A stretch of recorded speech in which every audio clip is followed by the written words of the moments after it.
Wonderful. We're here tonight with a couple of our friends from Allegory Editing. Is that what you do, editing? Yeah, yeah. Okay, we got that straight. And I'm really pleased to introduce Elena Hartwell Taylor, who's a fine author, and Amy Cecil Holm. Amy, are you a writer as well? I am a writer. Wonderful, Yeah. wonderful. And are you from around here? No, I'm not.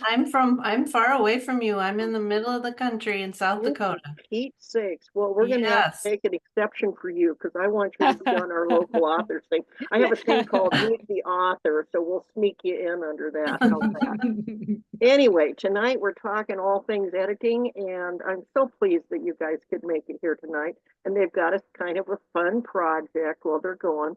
But I'm going to turn it over to Elena. Why don't you just tell us all about who you are and what you're up to? Wonderful. Thank you, Linda. We are thrilled to be here. So we both work for a boutique editing house called Allegory Editing, and there are four of us, three developmental editors and one line editor, copy editor, and proofreader. And we're going to talk a little bit about the distinctions of those. So Allegory Editing, you can find us online at allegoryediting.com. And when I'm done talking and Amy's talking, I'll pop that into the chat window, allegoryediting.com. And you can find us on Facebook and Instagram at Allegory Editing and get a sense of who we are and what we do there as well. So we have a couple different things that we do. One, obviously, is we edit manuscripts. We also do short stories and novellas and things like that. But the bulk of our work tends to be full-length manuscripts. We do all of the genres between the three of us developmental editors and Amy. We handle everything, horror to memoir to mystery to thriller to historical to cozies. We do all the age ranges from picture book on up to adult. So between all of us, we have expertise in a lot of different areas. We also do narrative nonfiction and even some nonfiction. We've done some self-help and things like that.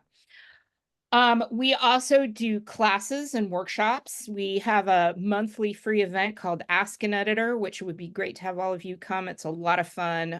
It's an hour long. People can come. It's for free.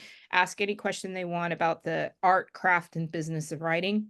We also do query prep, query coaching for people who want to do the traditional route and are interested in how to query agents and editors and what goes into that package. I'm our business industry professional, so I handle all of the coaching on sort of that query process because it is a very opaque industry. And so I walk people through how to put that together. Let's see, we workshops, talked about that. We do editing, talked about that, and query prep. We also do a lot of coaching and things like that just to help people either get through a project or how to start a project. We act as sort of psychologists, cheerleaders, and editors all rolled into one. So that's who we are. I particularly am a developmental editor. And what that means is you get to hear from me first before you hear from Amy. So developmental editors, we are looking at big picture, right? And that doesn't mean we don't get down on a line by line level, as you're going to see with the two samples that we have, where we love the samples we got. Great stuff. So we have from Elena and Jay, they're wonderful, wonderful stuff for us to work with. So developmental editors, we really are looking at big picture stuff. How's the overall arc? How is the character development? Are there things that need to be cut or moved or modified in certain ways? And then we also can get down on that very line by line of things like, can you use an action instead of a dialogue tag? Are you using a lot of passive voice? Can we make your writing more active? So a developmental editor has a pretty wide swath. And a lot of what we love to do is work with authors more than once, sometimes early on in the process to help them get the structure and the overall arc and things like that working a little bit better, and then get into some of the really nuts and bolts of the craft part to make the writing as strong and as memorable and as clear as possible. And I have a background in theater. I have a PhD in dramatic theory and criticism, so I know a lot about how to put a story together. Worked in theater for more than 25 years as a playwright director, so I have a very good ear for dialogue. I understand a lot about character arcs and how to make things really tight and concise. Plays can't go on much more than 2 hours, and so I like to have every line matters, is important to me. So that's a little bit of my background and what I bring to the table. I've been a developmental editor for about 15 years now, freelance. I was college professor for more than 25. And I'm a published author. I have 2 mystery series, the Sheriff Bet Rivers series, Cold World is my most recent novel, and then lighter, funnier, Private Eye, the Eddie Shoes mysteries out under Elena Hartwell. So that's who I am. That's the background that I come from. And before we do our first sample, I'm going to hand it over to Amy to introduce herself. Okay, great. You didn't mention your mule, but maybe you can. I didn't. I can work in the mule. I have a big giant mule Okay. who's my new passion. I'll work him in later. Thank you for that. Just had to mention that. Okay, I'm gonna share my screen here. Maybe. I think you just had, when you did share, you hit the wrong document. There we go. Yeah, There we go. There it is. Slight state of panic there. So No, you're good. I made a little slide here about my job because it's sort of it's got a couple different aspects. But first of all, just about me. I have a background in journalism and creative writing. I originally wanted to be a journalist. I'm glad I'm not a journalist now, but I wanted to be one. And then I decided, no, I'm more interested in creative writing. So I went to graduate school and studied creative writing. And from there, I started teaching at the college level, a variety of English classes, um, creative writing, literature, composition, some remedial courses, reading courses, etc. And I really loved teaching. I had not intended to do that, but I've been teaching for 32 years now at the college level, sort of winding down to a very, very part-time schedule with that now because I really love working as a copy editor. So I'm trying to, build that business up. But one thing that I think has been really helpful to me as a teacher becoming a copy editor is that, there is some crossover. I do have a more captive audience as a copy editor. A lot of the time students aren't quite as thrilled with their English classes as all of you are about your own writing. But I do think that just the many years of repetition of mechanics, grammar, spelling, all of those things really helped me. I'm certainly not a walking grammar handbook by any means. I look things up all the time and re-look them up all the time. But I know where to go to find, to figure something out. And I also think that teaching kind of brings, you don't, as Elena knows, you don't go into teaching to get rich. You go into it because you have kind of a teacher's heart and you want to help people. And so that I think translates directly to being a copy editor, where my job is to support and suggest and help. It's never to rewrite or take over or anything like that. It's always a supportive role that I take. So I think it's been a good preparation for me to be a teacher for so long. The teaching did take me away from my life as a writer quite a bit. And so I'm hoping to get back to that. I got so into teaching, I started doing that and not taking the time for my own writing. So I do hope to move back in that direction a bit here. So my roles with allegory editing, I do all of these steps. These come, like Elena said, after the developmental portion of the work. And I'm looking more at a sentence and paragraph and word level. And so these are just, the titles don't really matter so much to me because I kind of do all of this no matter what somebody's looking for, it seems like. But the line editing is very specific, very intricate, focused on writing style, really. And then copy editing is more of a focus on the mechanics, the grammar, the consistency with capitalization, working on conciseness, following style guides, things like that. And then proofreading is really just the focus on catching those typos, the spelling errors, the format issues, whether you're preparing to submit your manuscript to an agent or publisher or you're going to self-pub, just catching all those final things at the very end. So that's kind of what I do for Allegory, and I love it. And Elena, what were we gonna do next? Were we gonna send it back to you? You're gonna send it back to me, and we're gonna start Okay. sample 1. Okay, let me get rid of this. Okay. And I'm going to share my screen. And before we get started, I want to make sure you guys understand that I'm going to show you everything that I see in these manuscripts. I may skip over some sections simply for time. It does not mean the writer is bad or wrong. It means that I'm saying, in my opinion, I think the following will make it stronger. One of the things that Amy and I discover when we talk about projects together is our slightly different take. Amy is very thoughtful about the author has made a choice here. I'm at the end. I'm not going to really interfere with voice. I'm over here going, oh, let's make your voice stronger. Cut this, change that. So we have a little bit of a different take. But one of the things I always say to writers when I work with them is, even if I say you should do something, it's your manuscript, your call, your voice. But if you choose to ignore me, know why you're ignoring me. It's fine if you do, it's your project, right? But if you say, I'm not going to make that change, that's totally fine. But understand why you're choosing to stick with your version rather than mine. And that's part of my role, is to help you understand what is your voice? What are you going to fight for?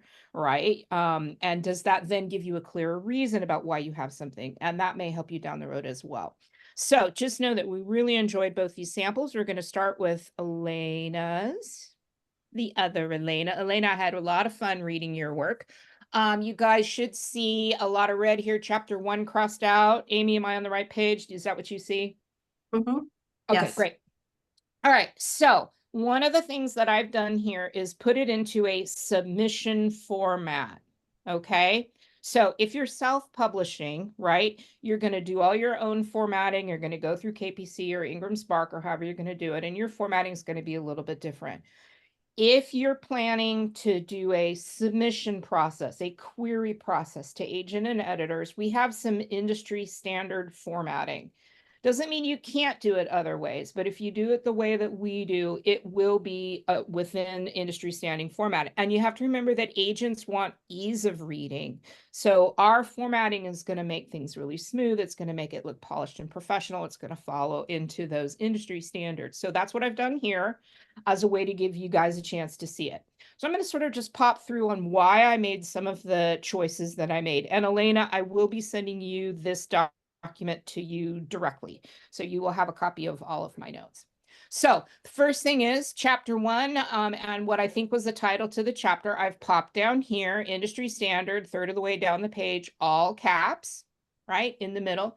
And I've done a header, last name, title, all caps, page number, upper right. Again, industry standard.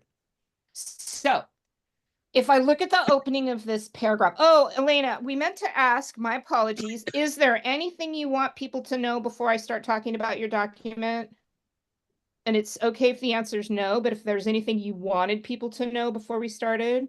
No, just the only thing is that this is the book that I wrote, but I will never publish it. And when I sent you these 5 pages, I told you butcher it the way Yeah. you want it. Yeah. Because it won't hurt my feelings at all. Which I love. I love hearing people say that, because I'll get pretty gritty in there with people. Yeah, I want to learn it from you and from Thank you. the sample. Yeah. Right. Thank you, Elena. So one of the things I saw right off the bat, right, the beginning is so important. So she originally had Marina and her son Max were high up in the air on their way to Copenhagen. Next sentence, they finally felt safe. I want to grab my readers with that opening line, right? The fact that they're up in the air doesn't really add anything. It's not that we don't need it, but look at this as a first line. Marina and her son Max finally felt safe. I'm much more drawn into that as an opening line. So that's the first thing that I'm going to suggest up here is let's show that they were in danger. My interest is already peaked a little bit more with just that minor little change. So I'm going to drop this information into the next line. Nobody could stop the airplane high above the fluffy clouds and order them to get back to that life or force them to survive deceit, shame, and fear. So all I've done is move a little bit of dialogue to strengthen that opening paragraph. So sometimes writers have all the right components there, but they're not necessarily in the right order. So that's the first thing that I've changed. Minor note, Amy's going to bring this up as well. Single quotes are British English, double quotes are US English, unless it's a quote within a quote. They could relax for the first 2 quiet hours in the past 7 months. So you had a little bit of a repetition there, Elena, at least 2 hours, the first 2 quiet hours. I pulled out the repetition, just made that sentence a little bit tighter. Then we had a little bit of a glitch here where Amy and I went back and forth about what was happening. You have, she closed her eyes, followed immediately by the line, will you marry me? Now, Amy's take was that she was dreaming or having a memory. My take was Gary was sitting in the seat right next to her and popped in out of nowhere. So, memory, one thing you could do, I'm going to do this live here, is a scene break, right? That scene break alone would have shown me that this is a memory, right? So all we had to do was pop that down. Or we could have had some sort of information in here. Her mind went back, something like that. But I read it and thought, oh, wow, Gary's in the seat with him. Was he in danger? Right. So one of the things we don't want to do is confuse our readers on the very first page. So 2 different ways to fix that, right? One, simply pop it down into a scene break. Was looking. Let's talk really briefly about what passive voice really is. There's 2 ways we talk about passive voice. There's One no is passive voice here. that's why I'm saying there's 2 ways we can talk about passive voice. One way that passive voice works is that we can't tell who the person is doing the action. The book was read. Well, who read the book? That is true passive voice, right? When the reader cannot tell who does an action. But we can also talk about passive writing when we use was and a verb, even when we know who the person doing the action is. It is a more passive way to write. It's not true passive voice because I know that it's Gary, but Gary looked straight into her eyes, was looking, can feel less active. So one of the things I often recommend is that writers identify those and start pulling them out. Similarly, when we go a little bit further down, her heart started racing. It wasn't racing before, so I don't need to be told it has started. Her heart raced as if it wanted to catch up, right? So these are the kinds of things that I'm going to point out to an author so that their overall manuscript starts to be more active, stronger, and more engaging. These are 2 very minor changes, but they have a huge impact in the overall. Okay, skipping down. That. Okay. Here's something that I've actually seen multiple people do. We've actually had a couple of these recently that Amy and I were in conversation about. Her blood was pulsing heavily in her temples. There's something odd that happens about how we show a blood pulsing in there. I felt it was stronger. Her blood pulsed in her temples. When we rely on those LY words, right? A lot of you have heard this from Stephen King. When we rely on those LY words, we're losing sort of the impact of succinct writing. Her blood pulsed in her temples. The fact she can feel it shows us that it's heavy. I don't need to be told. So that reliance on, oh, maybe they're not realizing it's heavily, I'm going to put that LY word in there, actually makes the writing less impactful. So I'm going to pop out things like that. I'm going to skip a couple of notes that, Elena, you can read. Again, less is often more. Was this the proposal? Had he actually asked her to marry him, right? We originally had, he was waiting with a question in his eyes. In my opinion, he waited is stronger because it allows the reader to be engaged. We know he's waiting for an answer, right? This is a tell in a lot of ways that we don't need. He waited. Of course, he's got a question. Is she going to say yes or not? And then this was an interesting one. Her answer was, I will. Ordinarily, the response would be yes.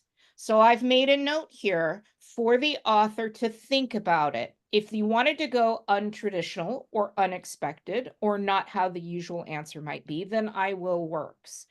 If you're wanting to go with what feels more natural and more of a flow, she simply would say yes. So I often put a lot of questions on the side of a manuscript so that the author can decide, oh, that's how she heard it. Is that how I wanted readers to hear it? And the writer obviously can make that decision.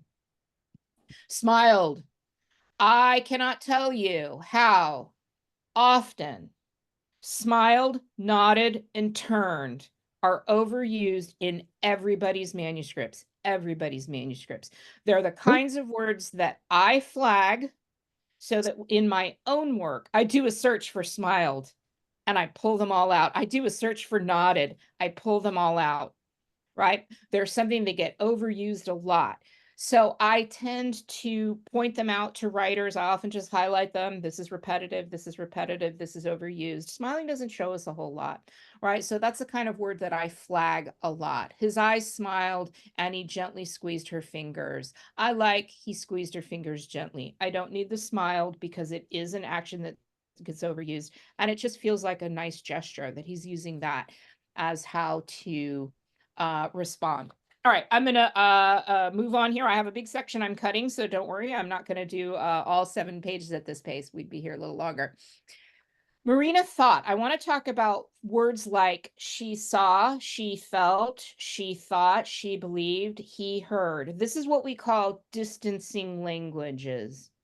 Distancing language. When we're writing in third person, which this is, right? He, she, we're in Marina's point of view. She's our viewpoint character. When we say Marina thought, we are distancing the space between the reader and the character.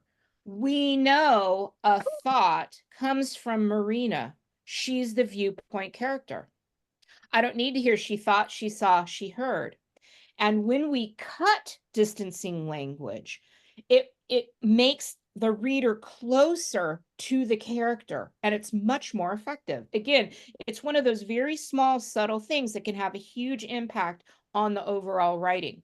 So I'm going to cut Marina thought how, right? I don't need that. And instead the line reads, eyes reflected a person's soul. I know this is coming from Marina's head because she's my viewpoint character. So I've strengthened this line. I've made it more concise, and I don't have a distance between the thinker and the reader. The reader is right there in her mind getting her thoughts. It brings us closer to our characters when we're writing in third person or first person. This is something you want to pull out of third person and first person. Some other word stuff there that you can look at on your own, Elena. Okay. Here's where I start making huge cuts. So I want to talk about why I make this cut. All right. We have a really solid start here. All right. We started out with Marina and her son Max finally felt safe. I'm intrigued. What's going on? Why were they in danger? I'm brought in. We're on an airplane. Cool. I've been set in a good location. And then we have this really interesting, will you marry me? All right. What happens? Do they get married? And they live. All of this stuff is active and engaging me in the story. And then we go into a very long description of the place where they were vacationing. That's what we call exposition or background. So I'm not going to read it for you guys, but just know that basically it's a long description of where they go, that this is happening. and how she found it, that it's for elderly people, but they're there anyways. I don't need any of that. It takes me out of the activity that's happening in this scene. So I'm cutting all of this and moving to when they are at the resort. One of the ways to think about background or exposition is if I'm providing background information, number one, I don't need to bring it into the story until it's relevant, right? And secondly, we always put in and know and research 90% more than what we need in the book. Readers who are going, ooh, why are they in danger? Ooh, are they going to get married? Ooh, what's going to happen when they land in the plane? Don't need several paragraphs explanation about why they chose a particular resort. They want to be in the action. This is going to move so much better that we pop it right down to where they're at that location.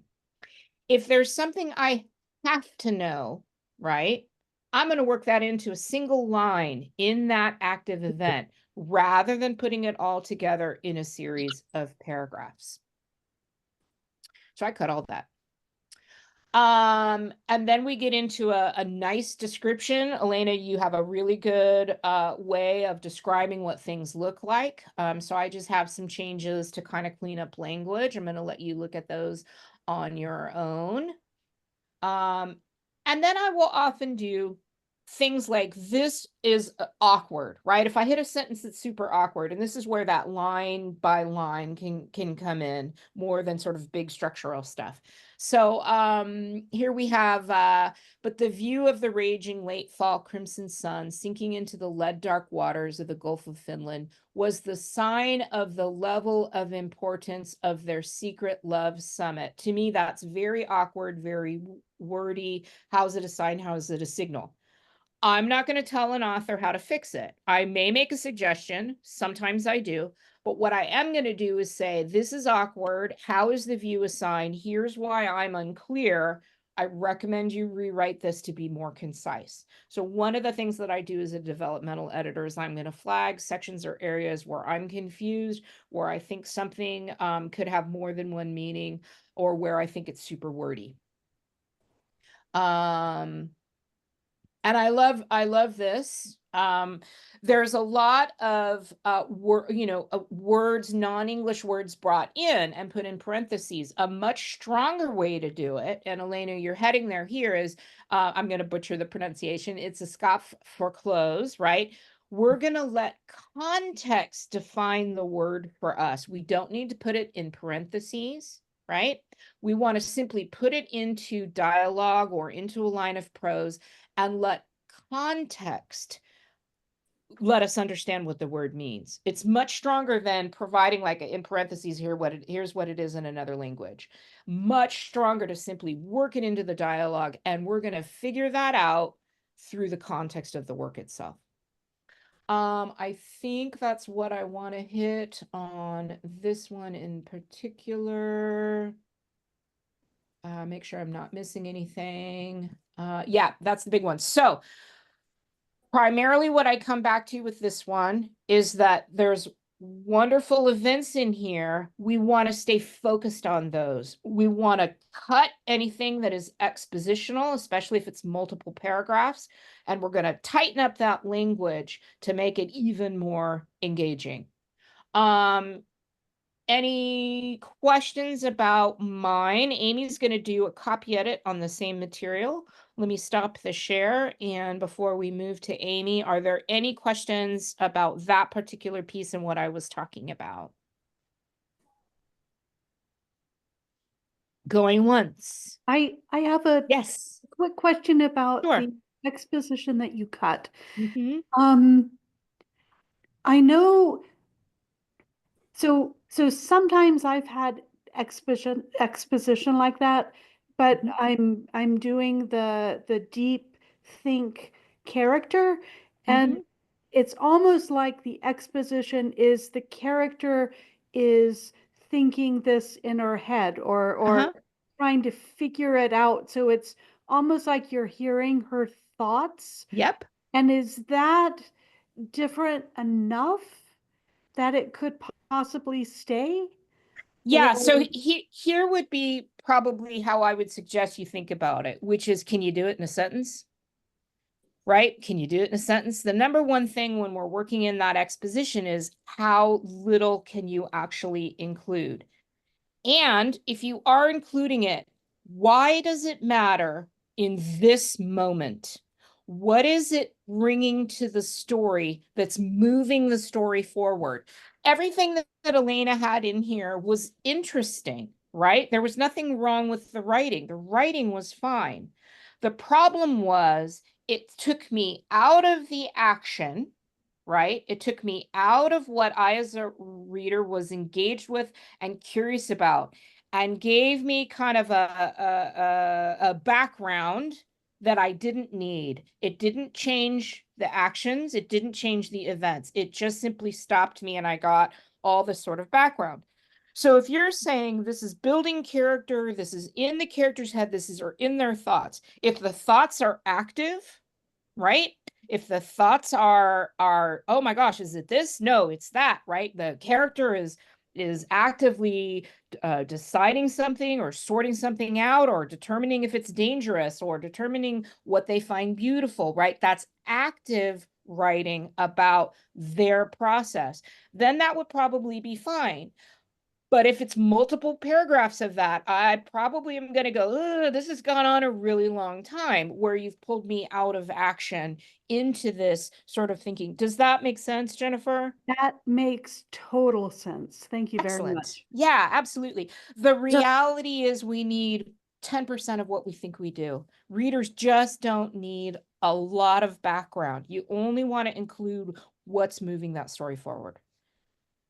Great question. I have a Thank you. question. Yeah, Elena. I understand, and thank you very much. Very interesting with everything that you have just said. From the person who wrote that perspective, I'm thinking that some of the cuts makes it kind of dry, and it takes away the personality from Marina. And actually, what do you do with that? Yes, fantastic question.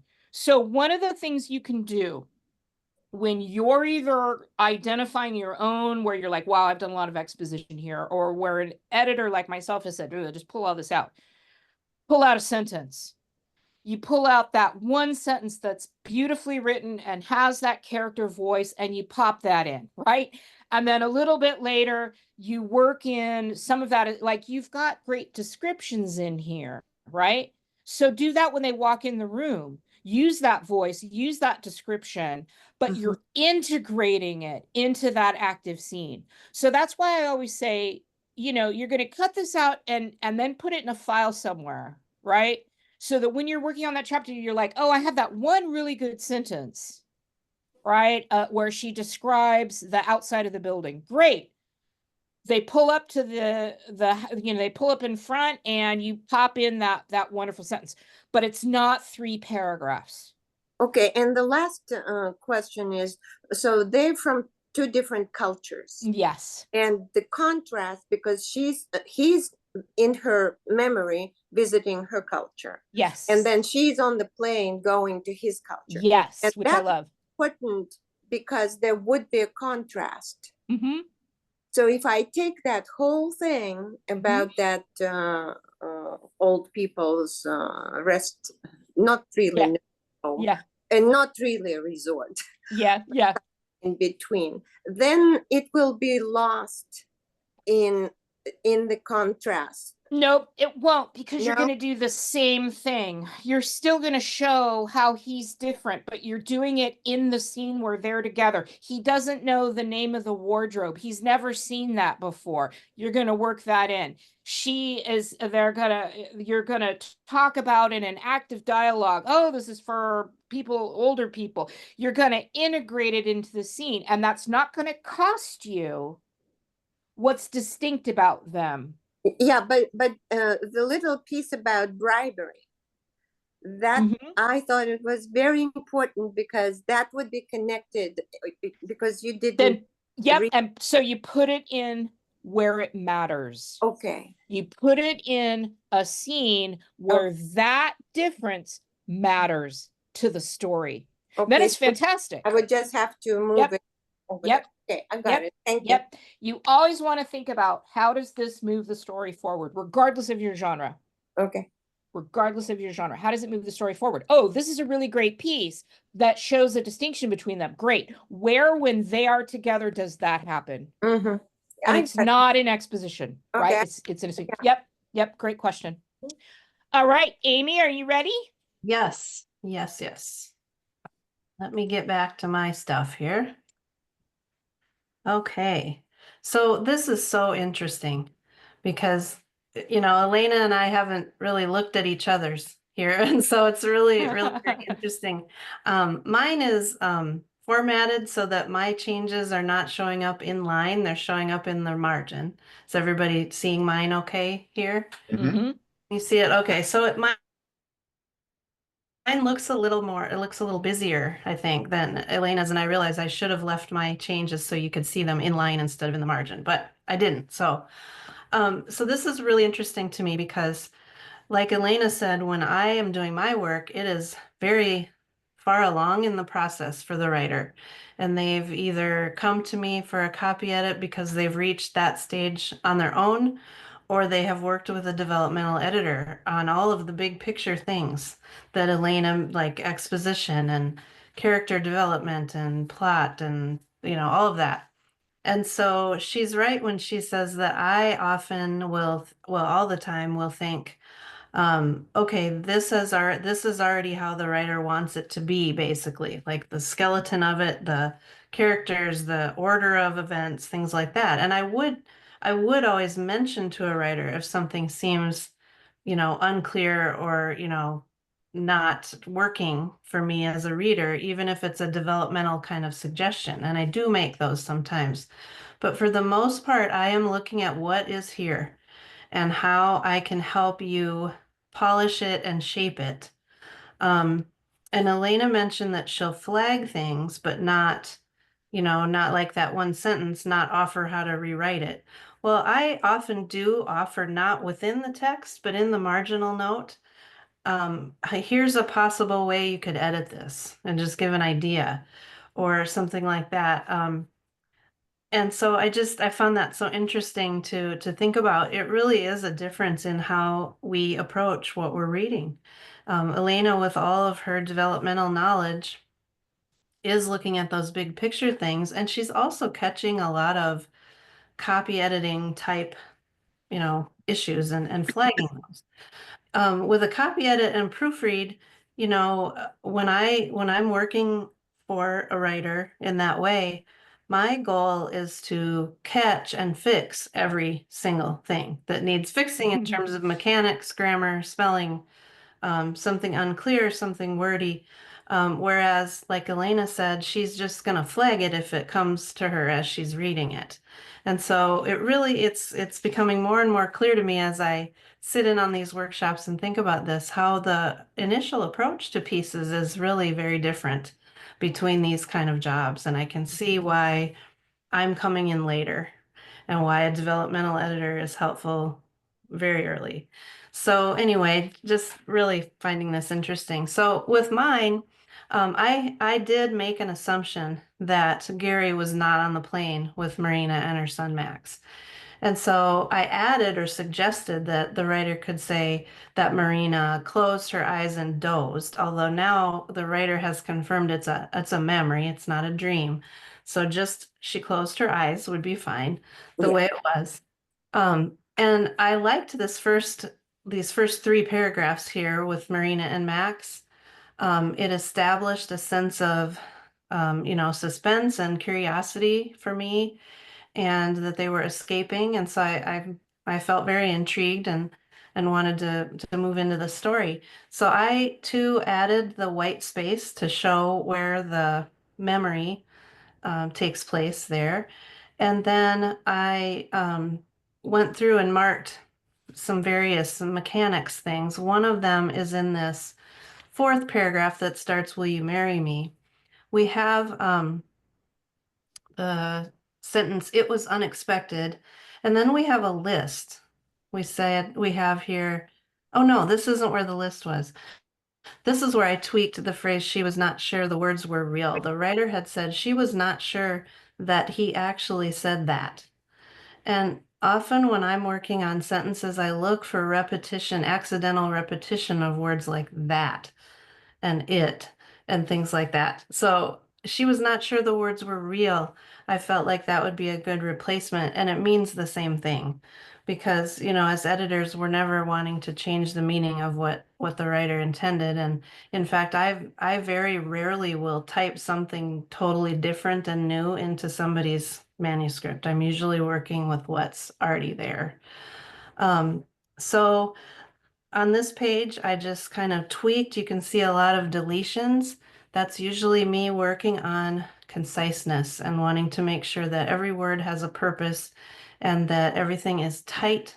You know, some writers will say when we suggest things about wordy sentences or conciseness, they'll say, "Oh, you're messing with my writing style." Well, no, it's not really that. Every writer should strive for conciseness. It doesn't mean that your writing is then going to be too brief and bland and boring. It means it's going to be tight and punchy and better. And so that's one thing I'm looking for here. So we'll move on to the next. So when I reached then another, we're kind of doing another flashback in time in the timeline, and we have those 4 unforgettable November days. And I'm thinking you don't need that. You could just have another line of white space like before, and then just show us the 4 days instead of telling us, okay, it was 4 unforgettable November days. So I thought that could just go. And then you have Gary, for the first time in his life, had spent Thanksgiving not at home, but in Russia. So, okay, I'm interested in this. This sounds like something that's going to keep the reader going. And then as you look through my suggestions, again, there are a lot of deletions, a word here and there. And, you know, sometimes it seems nitpicky to take a word out of one sentence and then a word out of another. But as a whole, you're tightening the language and you're making it more, I was going to say more efficient, but that makes it sound like too brief or something, but you're just tightening it up, giving it more power, I think, when you do that. So this is the slide that has a list on it. The middle paragraph, they again experienced the closeness they had lost in the shuffle of their disconnected lives, worries, and offenses, the separation by oceans and continents, and the doubts, fear, and lost hope. There, it's a list of the causes of their loss of closeness, and it's sort of a complicated list. And when we have those complicated lists, we can often use the semicolon to divide those. It just allows the reader to know when to pause more than a comma, but it still keeps the list connected. So that's one of the things I love about the semicolon. So it's, you know, more of a pause than a comma and not a full stop like a period. So handy there. What else? Let's see, just some other tweaking of words here, I guess, as we continue on down the page. So I'll move on. Okay, so now to the Senior Citizen Center Recreation Home. Right when, in the middle of the page, when it says Marina made a few phone calls and found out there were several senior citizen recreation homes, right away I'm making a note in the margin saying, are Marina and Gary senior citizens? There was no indication of that. Otherwise, I assumed the Max, her son, was mentioned, you know, that he's young, but I wasn't told that. And so I assumed he was young, but for all I know, maybe Max is 55 and Marina is 75, right? I didn't know for sure because I don't know this. And so I'm thinking, even though you say in the next paragraph that these 2 people are not even 45 years old, so not senior citizens, don't even let 3 sentences go by with the reader wondering, oh, wait, are they elderly? You know, even though you explain it in the very next paragraph, don't confuse your reader for even a sentence. You want to somehow say it right away, why they're going there. I mean, it becomes very clear that why they They want peace and quiet. They want to be more isolated. Totally makes sense, but get it in there right away.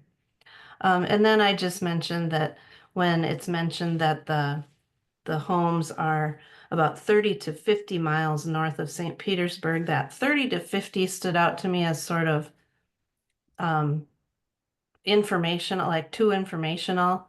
And I thought, I don't want to stop and necessarily think too hard about what that means. And I mean, normally I like a map in the front of a book, but I don't want to be picturing one right now necessarily. So I would just say 40. And then the reader will just breeze right past that. And it fits for multiple homes, I'm sure, if it's a range of 30 to 50. So, kind of a small comment, but I always like to let the writer know if something made me pause, even for a split second, because I think that's helpful. Okay, so then we get to the information about the bribe and the power of a bribe in Russia. So Elena and I have, this is again where I'm coming at this from the standpoint of the writer has already decided what goes in here. And we're far along in the process. So that's my approach. Elena would take this out. I didn't necessarily think that. I mean, if the writer told me they wanted to take it out, okay, take it out. But again, that's, my job as a copy editor is more like, I'm going to look at what you gave me and talk about that. It's not that I don't ever, suggest cutting something. In fact, the sentence at the very top, where the place they're traveling to, the owner has changed his mind and gave her a long lecture about various reasons for some rare exceptions. Her case apparently was one of such exclusive concessions. I read that at the top and went, huh? What? And then I read it again and realized, oh, it's basically saying once the money came into the picture, he was fine. He changed his mind. So just a little too complicated there, and it kind of sounded good, but I thought, what did that mean? And I had to go back and look at it again. So he changed his mind, period, right? He found out it was dollars that she was paying in, and he was fine with that. So moving on to the power of a bribe in Russia, these two paragraphs. They are expository in nature. And when I said that, I don't necessarily mean exposition. I mean expository as in teacherly sounding. The narrator is teaching us things about bribery in Russia. And I kind of like it. I kind of find it interesting. Right? So I'm reading along and I'm tweaking the wording as copy editors do. So I'm not necessarily thinking cut it, although I do not disagree with, and Elena is more of an expert on the actual exposition of your book. But in terms of an expository tone or a teacherly tone, it just stood out to me as being different, a little bit of a shift from the narrator of the previous pages. And so it did pop me out of the narrative a little. I'm not sure that's a bad thing, though. I just wonder if this narrator teacherly voice is going to need to come up later in the book.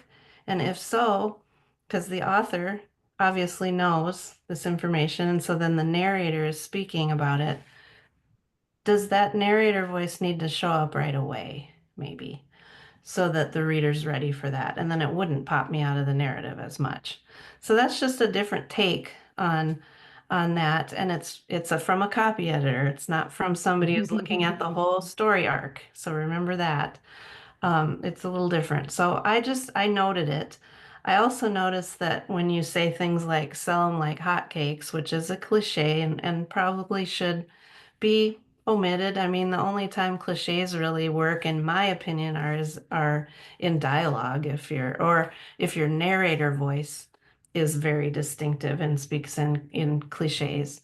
But just in general, it seemed kind of too informal. And the phrase making tons of money also sounds pretty informal too. So just some tweaking of the wording there. So that was kind of my thought about this section. I personally am okay with pausing to be told about something in a narrative. I think, you know, we're all different as readers. I've always been willing to get into a big, long paragraph that's very dense and willing to spend some time in it as a reader. Others don't want that. You know, they want you to get on with it. And so I think all of this kind of comes into play when the author is deciding what to do with their piece. Down at the bottom, I just want to mention the quotation marks.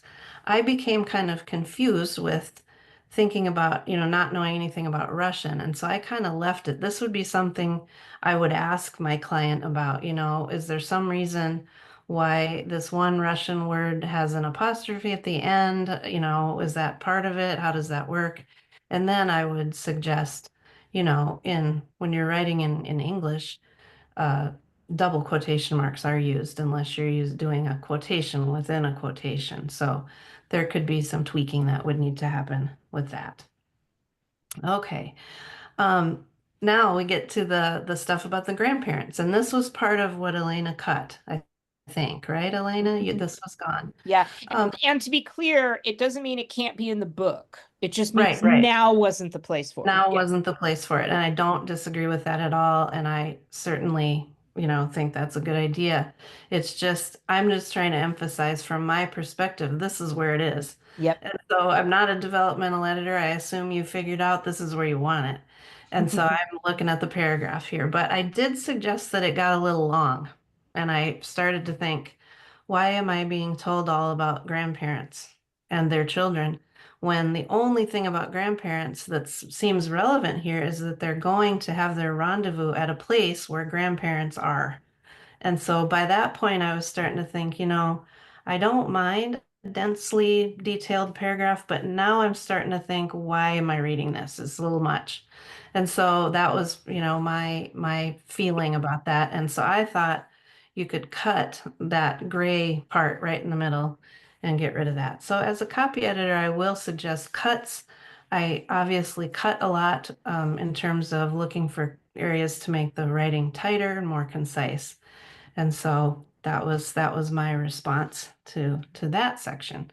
I think I maybe had one more. This is where I ended it. And Elena, I think Elena Hartwell, I think you mentioned this last sentence too, didn't you? This view Yes. of Yep. I lost track of what it meant. Yep. Lost track of You the know, meaning. some sentences are kind of interesting because you still kind of like them even if you don't know what they mean, but then you still know they need to be fixed. So that was kind of one that I liked all the components of it, but by the end I thought I think I'm a little confused there at you know, the meaning. So okay, so that's where I stopped my sample.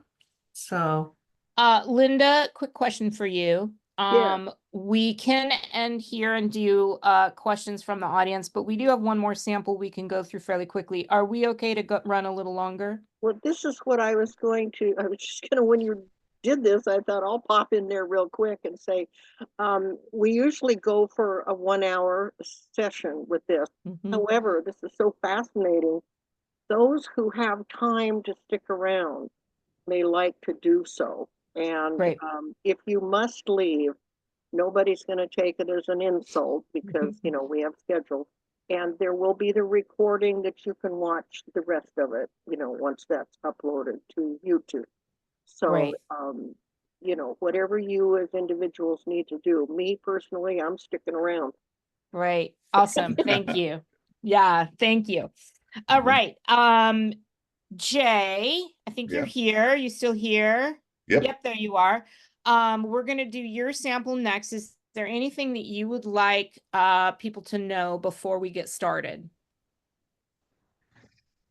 Let's just dive into it. All right, diving in. We should see prologue here. Amy, am I on the right page here? Can you see prologue? Okay. yes. So Jay, same thing. I set this up to be a submission document for agents and editors. So I've popped last name, title, page number up here in the header, prologue, just like chapter 1, all caps, 6 returns down. I like this piece a lot. One of the things that's interesting is it's almost omniscient voice, but not quite. Which is Almost one what? thing. What, It's repeat again? almost omniscient. It's almost in an omniscient point Oh, of view. omniscient. Third person Okay. omniscient. It's We just got almost it. there, but not quite. And I want to talk a little bit before I get into some specifics about what I mean by that. Elena's was clearly Marina is our viewpoint character. We're in third person, her point of view, right? That's how we're going to experience at least the pages that I read. Yours is almost omniscient, meaning it's almost this God's eye view of experiences. We're outside the character, which can work very well with this, which is fantasy, as I would call your genre, sort of action adventure fantasy. Mm-hmm. But here's the thing. If you're going to go omniscient, that means we have a ton of stuff available to us. We know everybody's name. We know all the actions that are happening around the world. We know all the descriptions. All of that really lush stuff can come get in. Right now, we don't go quite that far. We're not getting all of the pros of that omniscient voice where we can understand all these things that are happening simultaneously. But by the same token, we're not in a single character's point of view. So our young woman who starts out, right, if she's our main character, one thing you might want to do is shift into her as a viewpoint character, meaning everything is how she sees and experiences it. In my opinion, that might be a stronger choice. So what I would say to you if we were working together is, hey, which way do you want to go here? If you want to go omniscient, then I need a whole bunch of description. I want all the world building. I want to be able to pop around into different places and different things and get all this stuff because that's the value of omniscient. If you want me to be connected to her, that she's the protagonist, I'm close to her, I'm experiencing things through her eyes, then we have to pull out the stuff which feels outside of her, which feels omniscient. And I don't need you to answer that to me now, but it's something I would recommend that the writer thinks about. So, opening line, her foe stepped swiftly forward, his sword swinging down. I'm suggesting adding downward toward her head because we're immediately putting her in more danger, right? Him swinging his sword down doesn't put her in danger, but toward her head does. So I'm suggesting we sort of pull that danger up a little bit. One of the things that writers have a tendency to do, I do this myself, is we say what characters don't do. We say what things don't happen, and we don't need to do that. So here, next sentence, the 14-year-old angled her sword to deflect the enemy's blade. The menacing weapon swished past her sword without touching it. Well, we know that. It switched past, it switched past. So I'm cutting it. Again, tightening things up, making things a little bit more tense. Okay, that's good. Couple other minor word changes. I'm going to let you take a look at those yourself. Here's where we come into another omniscient question. So, an older male voice loudly interrupted. Omniscient, I know who this is. Her dad shows up, right? A true omniscient voice was, I don't need an older male. Her father appears. The God's eye knows who the guy is and shares that immediately with the reader because they know it. What we have here is not quite omniscient, and it's not quite in her as a viewpoint because she knows who he is as well. So there's a little bit of a glitch here on, is this omniscient or is it going to be third person? I would probably, as I said, I would probably lean towards having her as a viewpoint character, right? It just makes it a little bit closer. But if you're going to go omniscient, her father shows up, right? Okay. I understand that. Yeah, that is a really big question, right? What point of view we use is fundamental and huge, and it's large changes. So if you and I were working together, I would really have a conversation with you about the pros and the cons and what do you want out of this and what's the genre and how much world building and all of that and make that decision. Yeah. I was kind of going through, just trying to bring people in. I was purposely keeping them in the dark initially thinking, okay, what's going on? And then you kind of learn it. Yes. So third person works great for that because you can keep people in the dark. When you're working omniscient, it's much harder to keep people in the dark because the narrator knows it all. Yeah. So yes, you can still manipulate. Yes, you can keep things quiet. But why are we using omniscient voice then? Okay.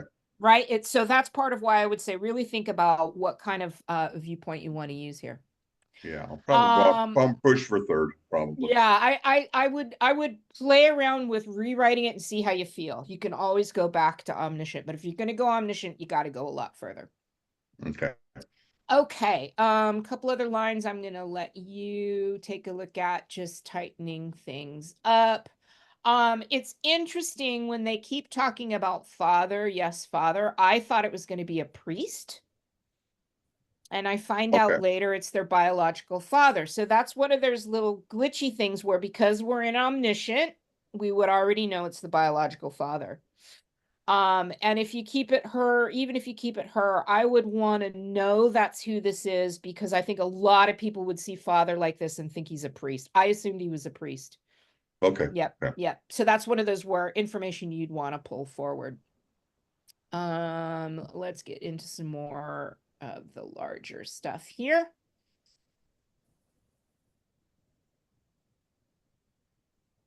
Oh, and Amy, I think you mentioned this as well, that clan chief felt, was this where you and I both had an issue with clan chief? Did you pop that one as well?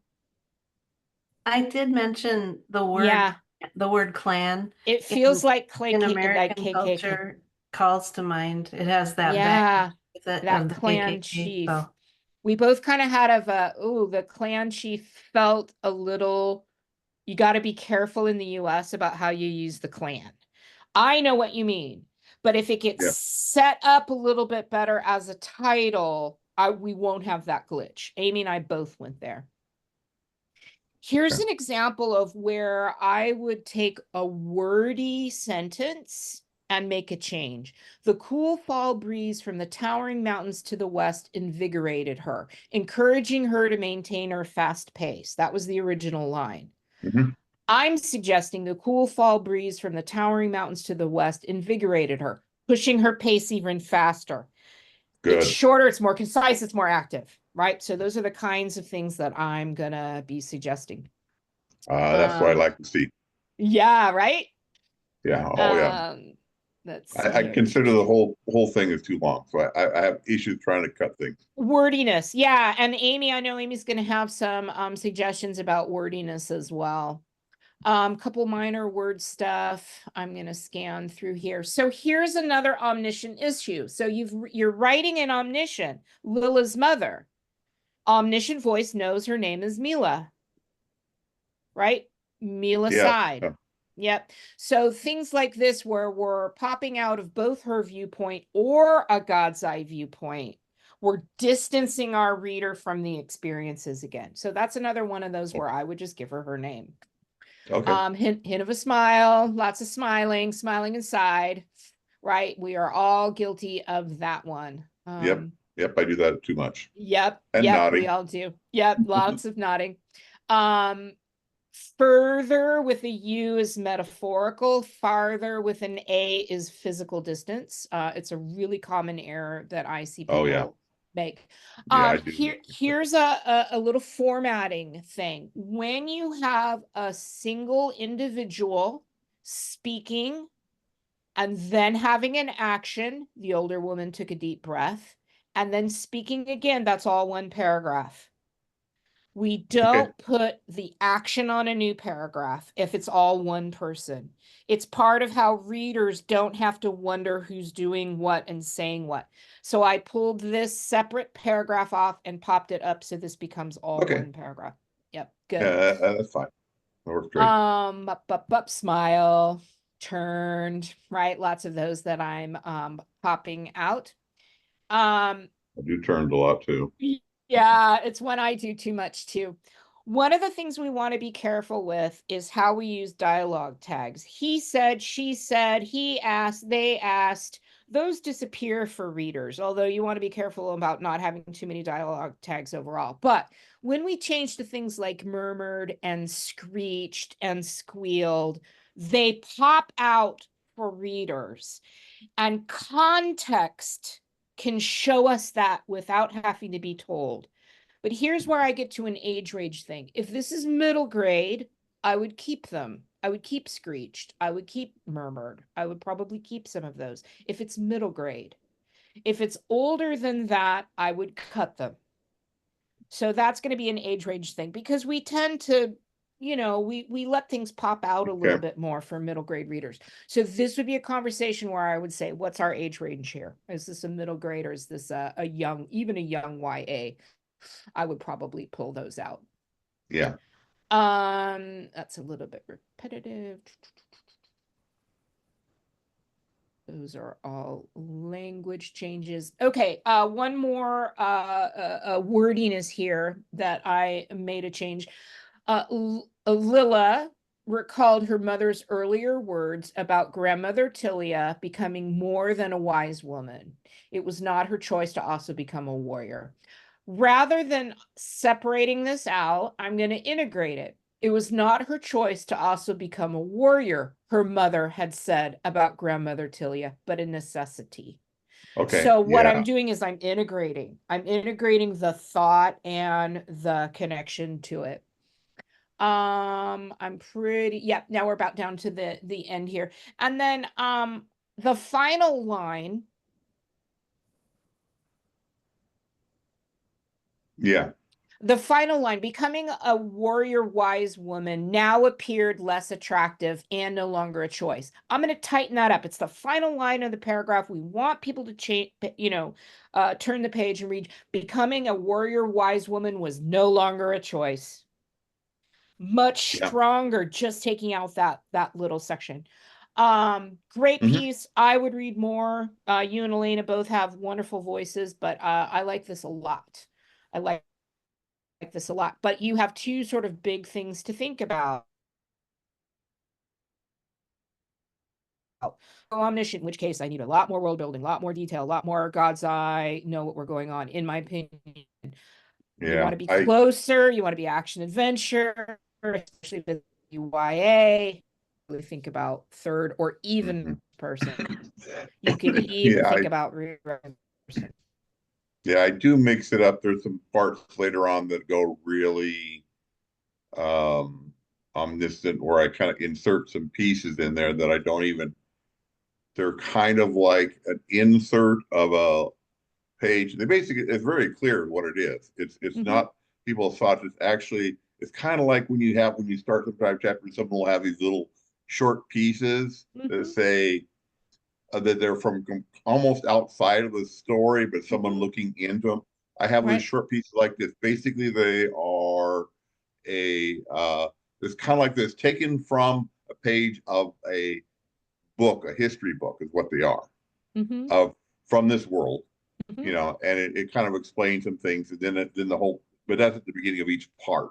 So it's only just like here, and then you go on, and it kind of basically does set up some world building stuff in there. So like I said, I'm bouncing around on this world building.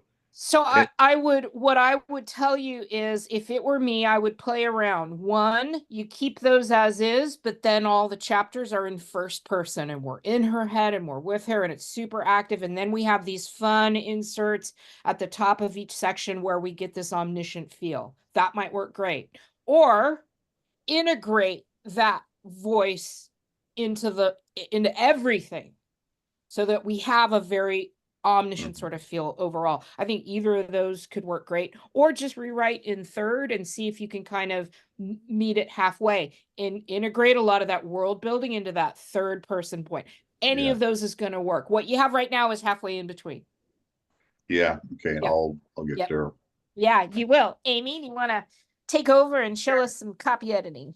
Sure. Okay. Moving back here, you're moving on to sample 2.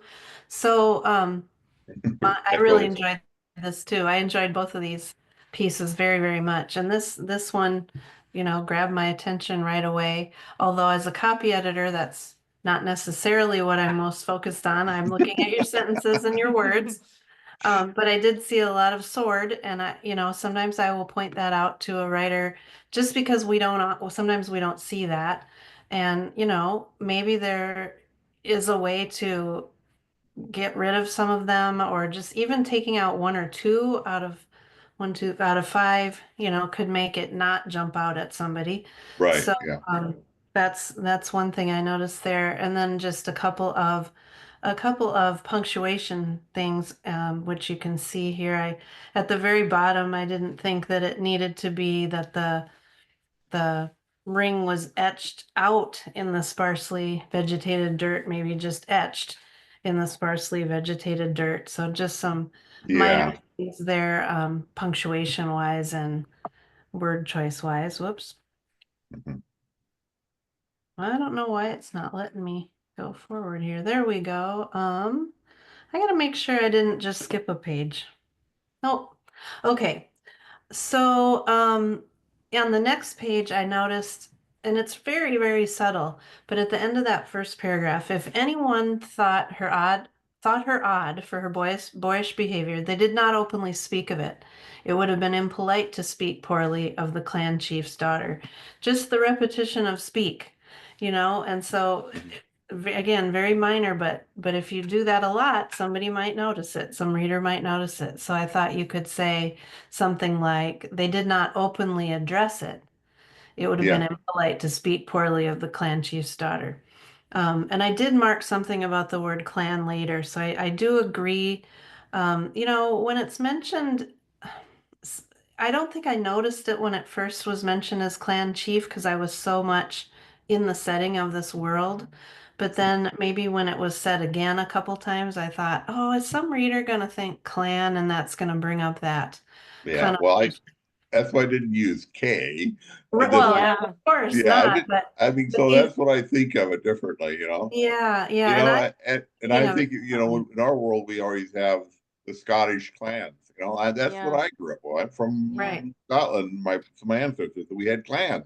Jay, right. one thought I had is you talk about the name of the clan much further down, the deer I can't remember now what it was, but Um, the deer something clan. If the um, very first time you used the word clan, you inserted the name of the clan, the deer clan, I the, wouldn't have gone KKK at all. So okay, I would bring that full title in the very first time you use it. And then I think we're going to go over to that Scottish clan, Native American clan sort of. I think it would. I think it's Steelhoof. This Yeah. one, I got too many clans in here. Yeah. By the way, Yep. I believe Yep. it's Steelhoof. Sometimes they get so far along, I'm getting mixed up in my head, but I believe it's Steelhoof. It's Steelhoof clan Steelhoof. Yeah, I think if you had opened with that, I never would have gone the other direction. Okay, Yeah. okay. And that's part of for me, that's part of a copy editor's job is to say somebody might notice this. Somebody out there might go the wrong direction. So it's not like we're the political correctness police here jumping on things or being personally offended or anything like that. We're just Yeah. saying this is what a reader could think, and then you can decide. And if you decide, no, this is part of my world I'm building here, and they'll get it totally fine. So, Mhm. Yeah, okay. and Yeah, that makes sense there. That will yeah, help. okay. Let's see here. So this one, I noticed just the name starting the paragraph so many times in a row. And Yeah. so it's just another thing you wouldn't want someone interrupting their enjoyment of the story to notice that. And of course, I notice this stuff way more than copy editors and editors notice this stuff. And so it's very likely that someone else would read it and never give that a second thought. But that's just one of my jobs is to say, hey, look at this. Is this okay? And maybe it is, but I would alter it a little bit so it's not five of them. I'd try to get rid of a couple of those. Yeah, I know. I work with that sometimes. It's just really hard to figure out what to say otherwise. And Yes. just, yeah, And if I were working closely with you on this, you probably would see a marginal suggestion over here, like maybe try this instead to replace a couple of them. Because I don't just usually flag things. I usually flag them and then say, how about something like this? mhm, You just wouldn't see me putting that in, without asking you over in a side comment, hey, how about this? So yeah. okay. Um, and then let's see, on this page, I just noticed I deleted the exclamation point at the top when she says good Now take that toy off your back and put it away. In general, we want to avoid too many exclamation points. I don't know, Elena, what do you say? 5 Yeah, per cut novel or 'em. something like that? I'm like, yeah, you don't need any. Cut them Yeah, all. you hardly Yeah, ever need them. I hardly mean, you ever. do sometimes. Hey, You know, I end every sentence I write in my emails with an My exclamation. I do a lot of them in emails and Linda, my text. emails are chock full of them because I Yep. can't put them in my book, so I just put them all Sometimes in I my put, emails. you know, I do the 2 exclamation points and 2 question marks if I'm kind of Yes. wondering, but also shouting it at you. So yeah, I removed that. And plus that sentence takes care of it anyway. Mila is commanding this and she's already being kind of stern. And so you don't even need it. Mhm. So there, that one's an easy one. And then by the time we get down to the bottom of this page, I felt like the grayed out sentence there, Tara kept glancing at Lila each time Lila responded with a hand gesture signaling her cousin to wait longer. I had already understood that that's what was going on between them, so that seemed kind of repetitive. Okay. I kind of knew that's what they were doing, kind of glancing at each other and put her finger to her lips, like, don't, just wait. And so just Yeah. one that I thought you wouldn't really need Yeah. there. I was trying to put a gap in there, try and Make add something time. to show that it took a time gap is what I was trying Yeah. to put in there. Well, and so maybe by saying in the next line, Mila finally opened her eyes, Okay. that kind of shows that a little more time passed before she Okay. Yeah, did. that would do it. Okay, good. Yeah. And then I was thinking about names when I got to this point with grandmother Tilia, and I just thought, do you think your readers might find the names confusing at all? Because we all know what it's like to read and kind of have trouble at first pinpointing who's who and if the names seem kind of similar. And, these might be different enough. I don't know. It was just a thought. And when I Yeah, mentioned that to Elena, she said, "Yeah, I thought about that too." She Yep. wondered the same. So, a little bit of it is purposeful because I wanted them to show that they kind of kept their kind of the name. Mm-hmm. So yeah, maybe that may not been the best approach, but I was thinking about that on the yeah. Lila and Tilia. But Yeah. I could probably go back and change some of that stuff in there.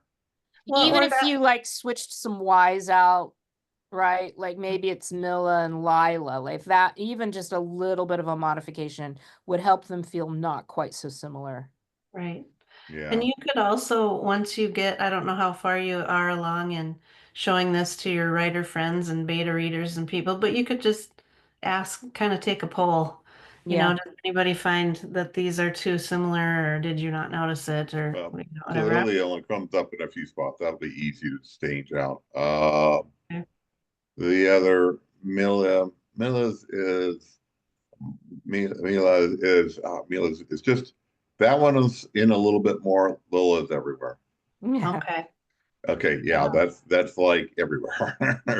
So Yeah. keep that one and change the others would be what I Yeah, Yeah, would maybe. do. Yeah. Yep. Yep. Well, and now I'm remembering what I thought about the the word clan. It wasn't the word clan. It was the word clansman. Klansman.